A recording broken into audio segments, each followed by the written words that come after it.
ప్రార్థన చేసుకుందాం.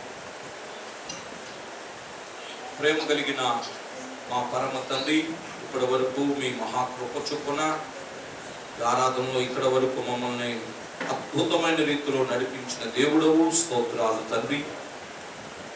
మీ మాట చేత ఆశ్చర్యమైన మీ అద్భుతమైన శక్తితో మమ్మల్ని నింపుతున్నారు, స్తోత్రములు ఆయన. పరిశుద్ధమైన అతి పవిత్రమైన మీ లేఖనమును ధ్యానం చేయడానికి ఆశపడుతున్నాం. ఆశగల ప్రాణమును మేలుతో తృప్తిపరుస్తాన్ని వాగ్దానం చేశావు నాయన.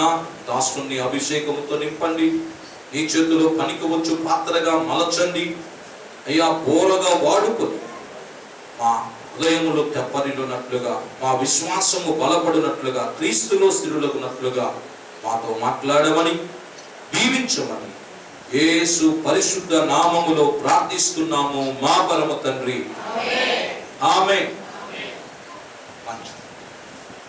గడిచిన వారం మనం ఒక అంశాన్ని ధ్యానం చేసుకున్నాం. ఆత్మీయ శక్తికి కావలసిన 5 ఏంటవి? 5 మొక్కుబడులు లేదా శపథం అనొచ్చు. శపథం చేస్తున్నా అంటావా? శపథమేగా, శపథమేనా? మళ్ళీ తెలుగులో వాళ్ళు ఇంటి నవ్వుతారు నన్ను చూసి.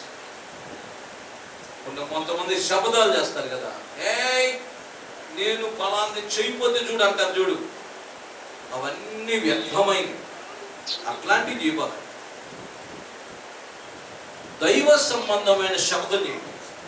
అవ్వా, ఈ శబ్దాన్ని నేను నిలబెట్టుకోవడానికి శక్తినివ్వాలి, మొక్కుబడి చేయాలి. ఆత్మ సంబంధమైన వాటికి మొక్కుబడి చేసుకోండి, ఒట్టు పెట్టండి దేవుడితో, మిగతా దేని కాదు.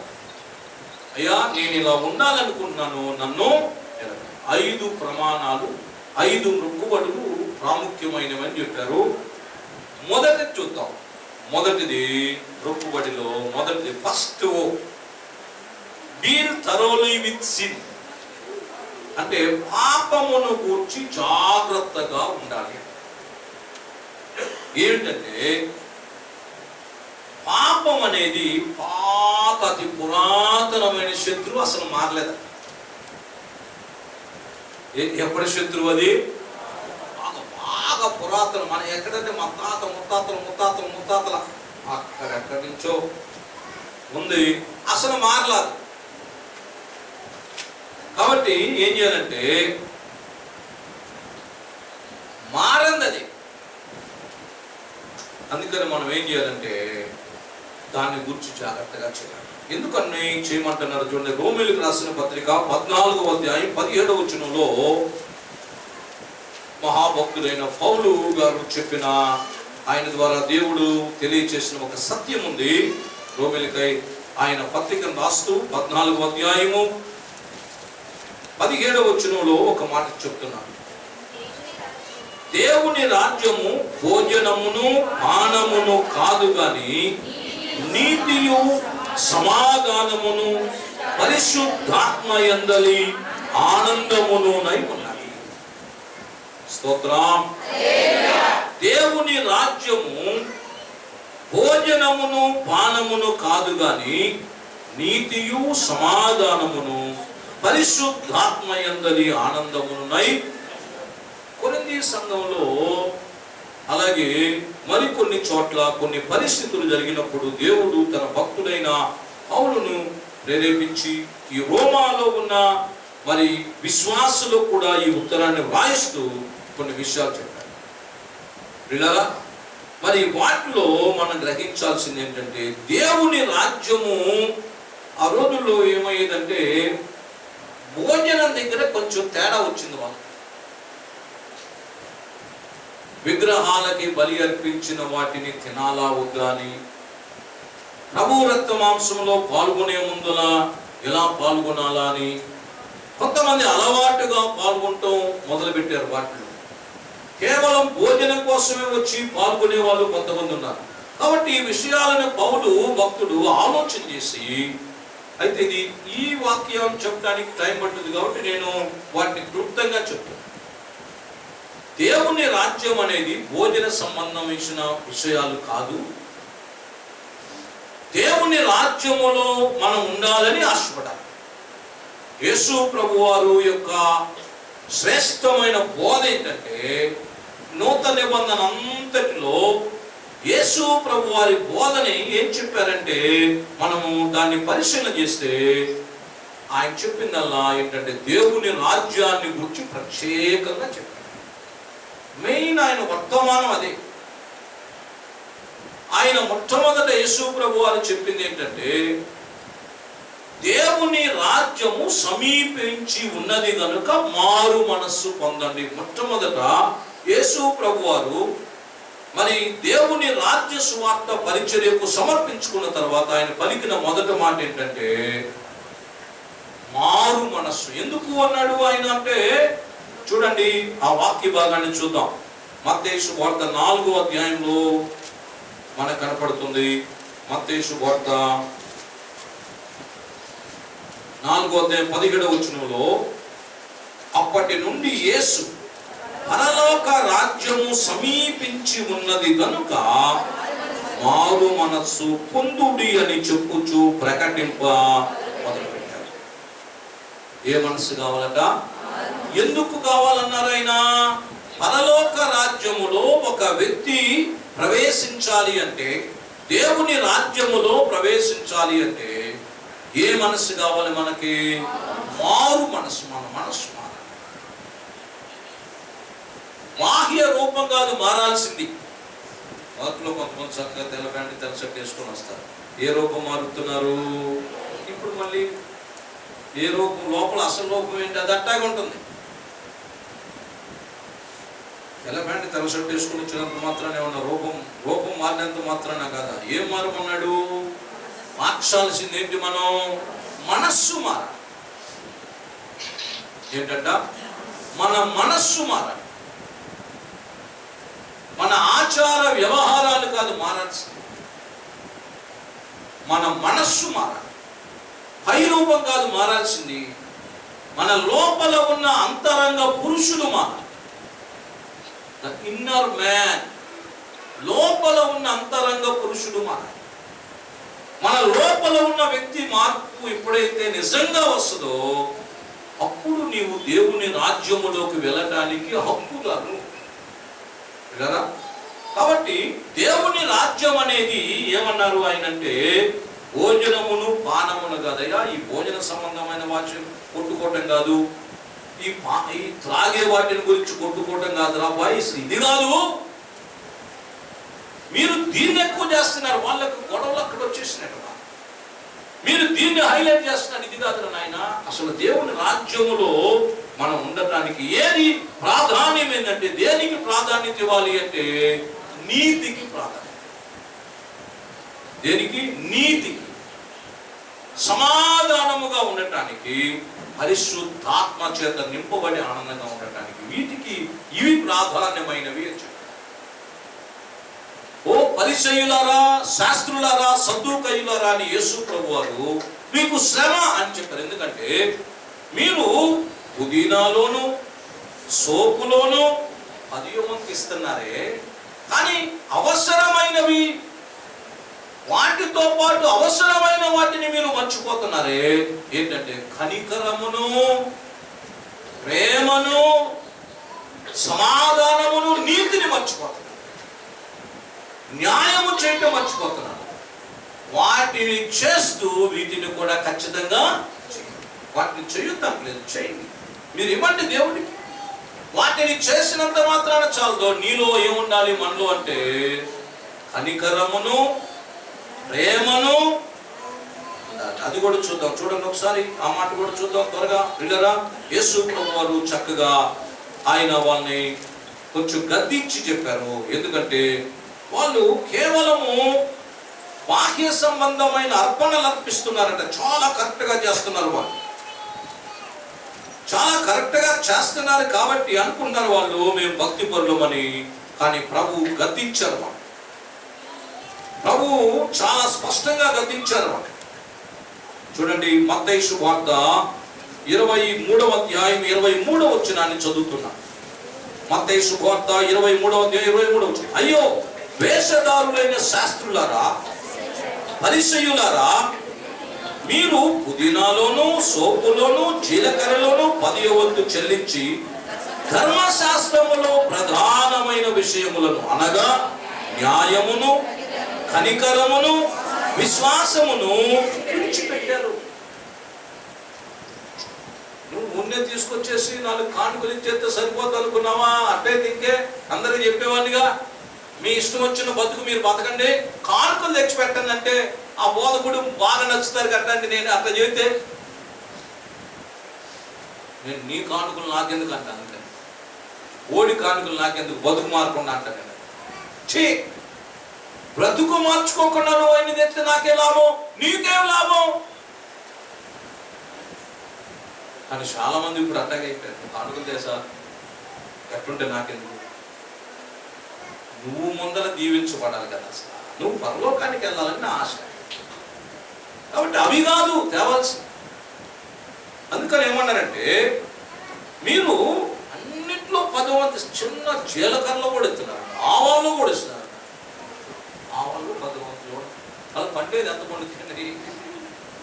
ఓ మానికి పండుతాయేమో, 2 మానికలు అవుతాయేమో, ఆ 2 మానికల్లో మళ్ళీ 10వ వంతు తీరుతున్నారంట. అసలు ఒక్కొక్కడికి ఒక సోలే పండుతాయి ఆవాలు, దాంట్లో 10వ వంతు ఇస్తున్నారంట దేవునికి నమ్మకంగా. మంచిదే మీరు చేస్తున్నారు, కానీ వాటిని చేసినంత మాత్రాన దేవుని రాజ్యంలో వెళ్తారనుకోబాకండి. అవి కాదు, అవి చేయాలి. వాటికంటే ప్రాముఖ్యమైనవి ఇంకా ఉన్నాయి. ఏంటంటే న్యాయం చేయాలి. మీరు పరిశీలు న్యాయం చేయరు, వాళ్ళు కనికరం చూపించాలి. అసలు కనికరం చూపించరు. విశ్వాసం ఉండాలి. ఇవి మీరు విడిచిపెట్టద్దు. వాటిని మానక, వేటిని దశభాగాలు ఏమైనా ఇస్తున్నారు దేవునికి ఇవ్వాల్సిన కరెక్టే, వాటిని మానక వీటిని చేయవలసి. కాబట్టి దేవుని రాజ్యములో మనం వెళ్ళటానికి దేనికి ప్రాధాన్యత ఇవ్వాలంటే నీతిగా బ్రతకటానికి, అందరితో సమాధానంగా ఉండటానికి, విశ్వాసముతో ప్రార్థిస్తూ బ్రతకటానికి ప్రాధాన్యత అది. అప్పుడు ఆయన రాజ్యములో మనం వెళ్ళటానికి మార్గము దేవుడు సరళం చేస్తాడు. ఆటంకపరిచే సాతాను ఎప్పుడు ఉంటాడు. వాడి పన్నాగము నుంచి మనల్ని ఏం చేస్తారు ఆయన అంటే, మనల్ని తప్పించి ఆ మార్గంలో వెళ్ళడానికి సిద్ధము చేస్తారు. స్తోత్రం చెబుదాం. కాబట్టి అందుకని మనం ఏం చేయాలి అంటే, పాపం అనే దాన్ని జాగ్రత్త. యెహెజ్కేలు గ్రంథము 18వ అధ్యాయం, యెహెజ్కేలు గ్రంథము 18వ అధ్యాయం 4వ వచనాన్ని చదువుతున్నాను, వినండి జాగ్రత్తగా. మనుష్యులందరూ నా వశములో ఉన్నారు, తండ్రులేమి కుమారులేమి అందరూ నా వశములో ఉన్నారు. పాపము చెయ్యువాడు ఎవడో వాడే మరణమునందును. పాపమునకు వచ్చు జీతము యేసు ప్రభువాన్ని అంగీకరించకపోవటమే పాపం. పాపం అంటే మరేదో కాదు, యేసు ప్రభువాన్ని దేవుడుగా అంగీకరించకపోవటమే పాపం. అదే మెయిన్ అసలు.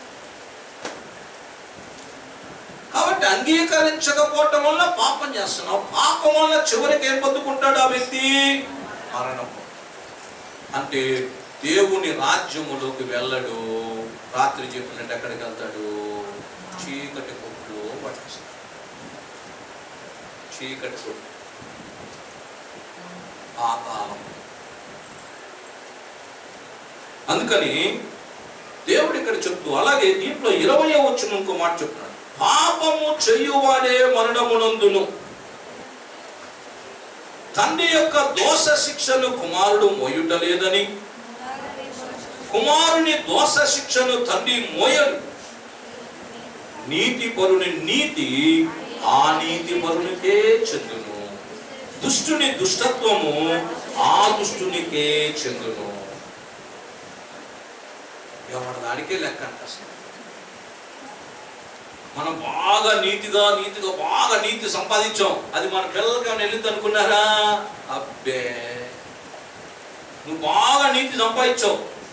దేవుడు అన్నారు, నువ్వెంత నీతిపరుడవు, నువ్వెంత యథార్థపరుడవు అన్నారు. ఆయన బాగా నీతిగా బతుకుతున్నావు అన్నారు, సాక్ష్యం ఇచ్చారనుకోండి, నీ నీతి బాగా పెరిగింది, అదేమన్నా నీ పిల్లలకు ఉపయోగపడుద్దా అంటే లేదట. అందుకని అంటున్నాడు, దేవుడు ఏమన్నారంటే, దుష్టుని దుష్టత్వము ఆ దుష్టునికే. కాబట్టి పిల్లరా, మరి మనం గ్రహించాల్సింది ఏంటంటే, నేను తెలుసుకునవలసింది ఏంటంటే, పాపమును జాగ్రత్తగా పట్టుకోవాలి. ఎవరి పాపం వాళ్ళు ఏం చేయాలి, దాన్ని పరిష్కారం చేసుకోవాలి. ఎవరి లెక్క. నేను అందుకే ఒక మాట నాకు బాగా ఇష్టం అని చెప్తాను. ఒక రోజున దేవాది దేవుడు సొలొమోనుని మామూలుగా శిక్షించాలని రాలా, కోపం వచ్చేసింది. ఏ దేవుడైతే సొలొమోనుకు ప్రత్యక్షమై, నాయనా సొలొమోనా, నీకు ఇష్టమైంది ఏం కావాలో కోరుకోరా, నీకు ఏది ఇష్టమైంది అది ఇస్తానని వచ్చాడో దేవుడు,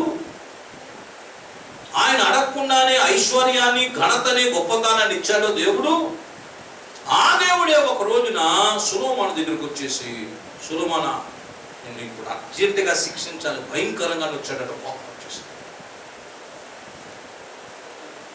శిక్షించాలని రాగానే మధ్యలో ఎప్పుడో చచ్చిపోయిన నాన్న చచ్చిపోయి ఉంటే ఆ ప్రార్థన అడ్డంగా వచ్చేసిందండి. దేవుడు, అయ్యా నా కుమారుడు తప్పిపోతాడయ్యా, వాడిని కరుణించయ్యా, నువ్వు కోప్పడబాకయ్యా అని దావీదు వేడుకున్నాడు బతికినంత కాలం. దేవుడు కోపం వచ్చేసాడు, సొలొమోను ఎదుట నిన్ను చంపేసి అవతల పడేస్తానని కోపం వచ్చేసిందట. చచ్చిపోయిన నాన్న ప్రార్థన అడ్డం వచ్చింది. స్తోత్రం చెప్పండి. బాగా ఇష్టం, అది ఎంత ఇష్టం అంటే, నీ ప్రార్థన నీ బిడ్డల మీదకి దేవుని శిక్ష రాకుండా ఆపుద్ది, అంతేగాని రక్షణ వాళ్ళకి కలుగ చేయదు.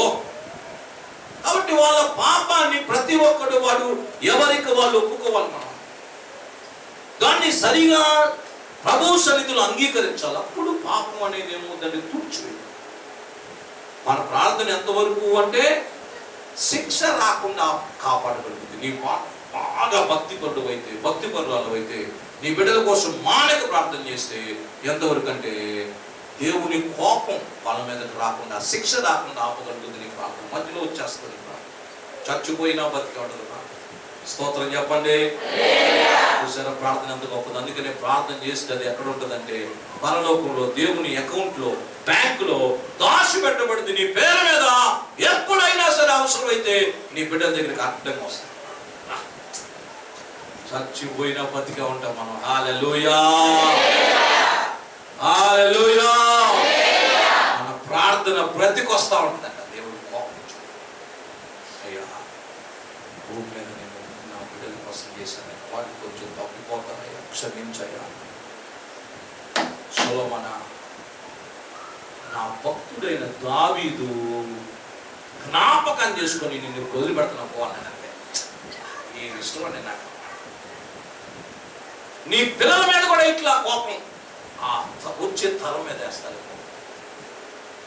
మీ నాన్నంత గొప్పరా సొలొమోనా, చీల్చి చండాడదాం అనుకున్నాను నేను ఇప్పుడే. మీ నాన్న ఎంత భక్తి పరుడు, మీ నాన్న ఎంత ప్రార్థన చేశాడో తెలుసా నీకోసం. నువ్వు బతుకున్నావంటే కారణం ఎవరో తెలుసా? నువ్వు ఇప్పుడు శిక్ష పొందుకోకుండా ఉన్నావంటే అర్థమే, నువ్వు చనిపోయిన మీ నాన్న ప్రార్థన అడ్డం వస్తున్నా. నా కాలు పట్టుకుంటుంది, నా కాలు కదలేవట్లేదు. ఏం ప్రార్థన. అందుకని 7వ తేదీ ప్రార్థన చేస్తే, రోజు ప్రార్థన చేస్తే అది ఏమవుతుంది తెలుసా? నీ పిల్లలకి దేవుని కోపం రాకుండా అడ్డం వచ్చేస్తుంది. హల్లెలూయా, హల్లెలూయా. అందుకని ఏం చేయాలి? ప్రార్థన చేసి నీ అకౌంట్లో దాన్ని పెంచేసుకోవాలంటే. నీకు అవసరం వస్తుంది ఒక్కోసారి, నీ బిడ్డలకు కూడా ప్రార్థన ఎక్కడికి చెడిపోయింది ఏంటో తెలుసా? ప్రార్థన బాగా నాకు అర్థమైంది. అదొకటే, ఏదైనా చెడిపోవచ్చు కానీ ప్రార్థన చేసింది అసలు. అట్లాగే ప్రతి అక్షరం పొల్లు దేవుడి దగ్గర అట్లా ఉంటుంది, అట్లా తిరుగుతూ ఉంటుంది. యేసు ప్రభు వారు పలికిన మాటలు కనిపెట్టాలని చూస్తున్నారు మేధావులు, సైంటిస్టులు. ఆ మాటలు ఎక్కడ ఉంటాయిగా ఈ సృష్టిలో? మనం పలికిన ప్రతి మాట ఉంటుంది, గాలిలో తిరుగుతూ ఉంటుంది, శబ్ద తరంగాలు. ఆ ప్రభువు మాట్లాడిన 7 మాటలు పట్టుకుందాం చూస్తున్నారు. ఎక్కడ ఉన్నాయో ఈ సృష్టి, అంత అనంత సృష్టిలో ఎక్కడ తిరుగుతున్నాయో ఆ మాటలు. ఇవి మాటలు గాల్లో తిరుగుతుంటే శబ్ద తరంగాలు అంటారు. వాటిని పట్టుకుంటే యేసు ప్రభు మాటలు పట్టేసుకోవచ్చు. దానికోసం మేధావులు ప్రయత్నం చేస్తారు. ప్రభువు స్వరాన్ని వినొచ్చటమ్మా. అప్పుడు మన నరాలు, రక్తం అంతా పొంగిపోతూ ఉంటుంది. అసలు మొత్తం ఏడుపు, డొల్లుడు. ఇక మామూలుగా చర్చంతా పొలాలు పడే డొల్లుడు. పాప పోయింది, బయటపడేయండి ఆ వ్యక్తిని. పాపం అంతా విడిచిపెట్టడం, వీళ్ళు ఏడవడం, బయటపడేయటం, అన్నట్టు చేయటం. దేవుడు మాట ఏంటి? ఎక్కడ బతుకుతాం మనం? ప్రతి పాపం చిన్నది కూడా అంగీకరించేసి ఏడుచుకుని ఒప్పుకొని బయటకు పోవు పిల్లరా. అందుకని పాపం అనేది ఏం చేయాలంటే ఎవరి దాలకైనా. నీతి పరుడు నీతి ఆ నీతి పరునికే చెందును, దుష్టుని దుష్టత్వము ఆ దుష్టునికే. ఒకవేళ మనకి ఇలాంటి అవకాశం ఉందనుకోండి, అయ్యా మా పిల్లలు పాపం నా మీద వేసుకుంటాను, సగం తీసేయ్యా. నేనేమంటానంటే నా శరీరంలో బలం ఇవ్వటం కనుక దేవుడు నాకు ఇస్తే మా పిల్లలకు ఇచ్చేసేవాడు. ఇప్పుడు మీ అమ్మగారికి మొత్తానికి ఫుల్ బలం ఇచ్చేసి మామూలుగా వాళ్ళు మామూలుగా గిరగిర తిరిగేటట్టు చేసేవాడిని కదా ముగ్గురిని. అట్లా అవకాశం లేదుగా, బలం ఆలోచించి వచ్చే అవకాశం లేదా? అలా ఉంటేనా మామూలు చేసేవాడినా?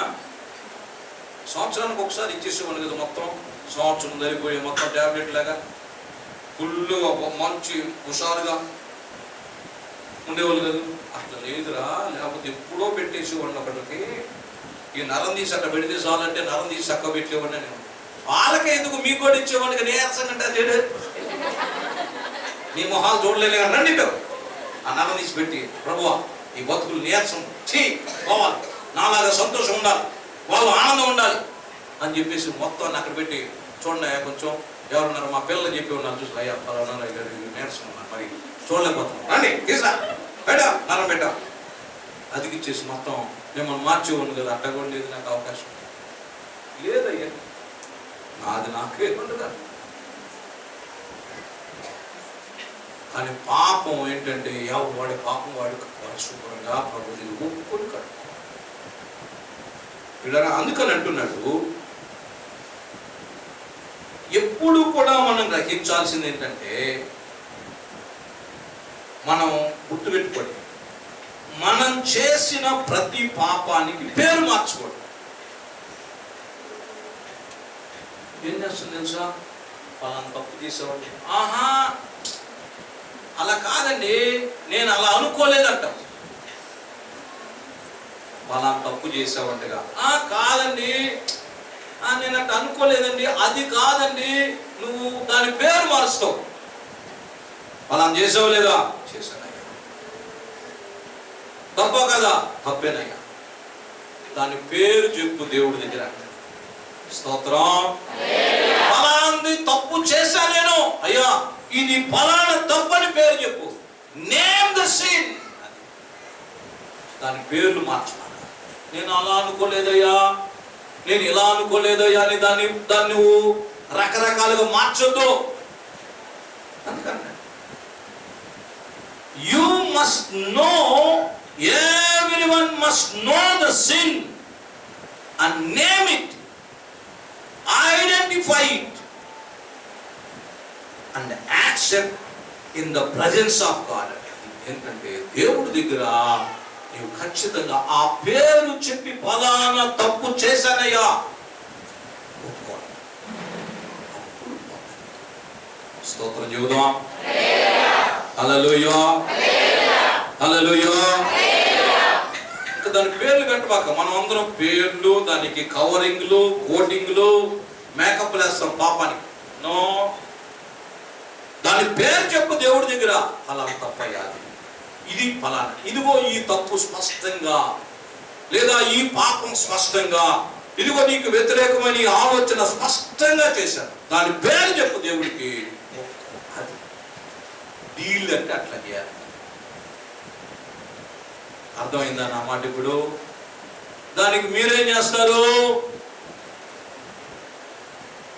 పక్కనే లేపమ్మా, లేపండి లేపండి, సిగ్గుపడకుండా లేపండి. ఏమన్నా తిట్టితే ఏమన్నదో మీకు దీవెన వస్తుంది. తిట్టుకుంటే తిట్టుకునేవ్వండి, లే అనండి.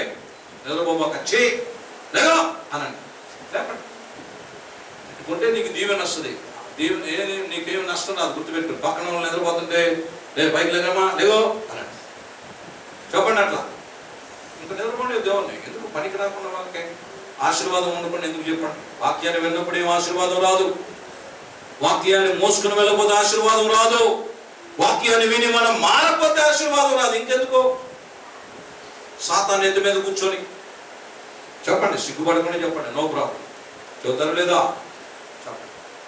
అట్టానే మీరు వాళ్ళ పక్క చూడవాకండి, నా వైపు చూడండి. డౌట్ వస్తే మీరు అటు చూడండి, అంతే. ఎట్టానండి ఇంకెప్పుడు చూసినా చూద్దాం ఇదో సాతాన్ అయిపోతుంది. మళ్ళీ ఇప్పుడు సాతాన్ రకరకాల తెలివిగలడాడు. పాస్ గారు చెప్పారుగా, నువ్వు ఆయన ఇంకా చూడటం ఎందుకు, మెసేజ్ ఎందుకు, మీరు చూడొచ్చుగా పక్కన. ఇంత చేయకు ఏంటి, వినండి. ఏమన్నాడంటే ప్రతి పాపం లేదా తప్పు నీకు ఏదైతే అది ఏం చేయాలి? భయం పలానా తప్పయ్యా, తప్పు కదండి అంటే నేనంటే అనుకోలేదండి, ఇవన్నీ చెప్పొద్దు అసలు. నువ్వు అసలు ఏం చేసావు? పలానా చేశాడయ్యా. దాని పేరేంటి? పలాందయ్యా. దాని ఆలోచన పలాందయ్యా. దాని పేరు చెప్పి ప్రభువా నన్ను క్షమించు అని ఏం చేయాలట? అది డీలింగ్ అంటే. చేసే క్లియర్గా చేయాలి. నువ్వు ఇల్లు కొనేటప్పుడు లేకపోతే ఏదైనా కారు కొనేటప్పుడు పలానా మారుతి కారు అంటే 3 లక్షలకి ఇస్తున్నాయంటే కొనేస్తావా? మారుతిలో ఎన్ని రకాలు లేవు, టాటాలు ఎన్ని రకాలు లేవు. మన కారు టాటాలోది చిన్న కారు, అన్నిటికంటే చిన్నది. అదే ఇంకా అంతకంటే చిన్న కారు లేదు. ఇక తర్వాత అన్నీ పెద్దయ్యే, వరుసనే పెద్దవి ఉంటాయి. ఇది చిన్నది అన్నిటికంటే. టాటా కారు కొన్న నీకు 3 లక్షలకి ఇస్తాడు. ఏది సఫారీ ఇస్తాడా? 25-30 లక్షల సఫారీ. ఇంకా కొన్ని కార్లు ఉన్నాయి, ఏంటాయి? గ్లాంజ్ ఏది అది ఆల్ట్రోజ్ ఇస్తాడా? లేకపోతే ఇంకోటి ఏదో ఉంటుంది బాగా ఎత్తుగా, దానికంటే హ్యారియర్ ఇస్తాడా, నెక్సా ఇస్తాడా? రకరకాలు ఉంటాయి. దాని పేరు కార్ అంటే ఏ కారు రా బాబు? హ్యారియర్ అంటే ఇంత ఎత్తుంటుంది. 3 లక్షలకి ఎత్తాడా? అవును. ఓహో నీకేనా? ఓహో తొందరగా పదండ్రా. 25 లక్షలు 30 లక్షలు కాదు 3 లక్షలకి ఎత్తాడు. నువ్వు ఆలోచించాలిగా, తొందరగా పరిగెత్తాలి కదా. దాన్ని అసలు లోపల ఇంజిన్ ఉందో లేదో. మామూలు కాదండి, కొంతమంది ఇంజనే మార్చేస్తాడు మొత్తం వాడు. నువ్వు దాని పేరు చెప్పాలి క్లియర్గా. పలాందయ్యా. కొనుక్కునేటప్పుడు ఇలా స్థలం ఉందని అన్నావు, అది ఒరిజినల్ కాదు చూడవా. స్థలం అనగానే వెళ్ళిపోయి సంతకం పెట్టి ఇచ్చేస్తావా? అరే వీడు ఎవడతరా, వీడు ముత్తాత ఎవడు, వీడి తాత ఎవడో, ఎల్లలేంటి, హద్దులేంటి, పక్కనేంటి చూడవా? అన్నీ క్లియర్గా చూస్తావు. కానీ పాపం దగ్గరకు వచ్చేవాడికి అనుకోలేదండి నేను, అసలు అది పాపమే కాదనుకున్నానండి. ఎవరితో చెబుతున్నావు ఈ మాటలు? నాతో కాదు, ఎవరితో చెబుతున్నావు ఈ మాటలు? ఎవరితో చెబుతున్నావు ఈ మాటలు? దేవుడితో చెబుతున్నావు. భయం లేదా నీకు? చెప్పేటప్పుడు భయం లేదా? భయం ఉండాలి. You must deal the sin very carefully, name it and accept it. దేవుడి దగ్గర ఒప్పుకొని అంగీకరించి ఫలాన్ తప్పు చేశాను, క్షమించాను, నన్ను క్షమించాను. ఖచ్చితంగా దేవుడు క్షమిస్తాడు. అది మనం చేయాలి, కానీ దాన్ని కవర్ చేయకూడదు. మీ పిల్లోడు ఎలా చేశాడమ్మంటే, మా వాడు ఎందుకంటే చేస్తాడమ్మా, అసలు నాయన తల్లి తండ్రి ఎందుకు చేస్తాడు తండ్రి? మా వాడు అసలు కాదమ్మా, మీ ఓడి పని చేశాడమ్మా, ఇలాగమ్మా మా ఓడి పని చేశాడు, నిజమైన ఫలానా తప్పు చేశాడు, క్షమించండి. ప్రభు దిగాడు, దేవుడే ఉడుకు అని పేరు చెప్పు. అమ్మా ఫలానా పని చేశాడట, ఫలానా తప్పు చేశాడు, నిజమైన నేను ఒప్పుకుంటున్నాను. క్షమించమని అడుగుతున్నాం. ఆ వ్యక్తి దగ్గర మనం అంగీకరించడం పరమాత్మ నేను దేవుడి దగ్గర ఒప్పుకున్నప్పుడు దేవుడు నిజంగానే క్షమిస్తాడు. అలా చేయాలి. అట్లా అనుకొని చేయలేదంటే మా అబ్బాయి అంటే ఇదంటే ఏంటి, ఓడి కవరింగ్ చేయబాక చచ్చూరుకుంటాం. దేవుడు నాకు బలంగా గుర్తు పెట్టుకో. ఓడి కవరింగ్ చేయబాక, పెయింట్ చేయబాక, దానికి కోటింగ్ కొట్టబాక, దాని పేరు చెప్పు కరెక్ట్గా. అలా చేసావా లేదా? నేను చేశానయ్యా.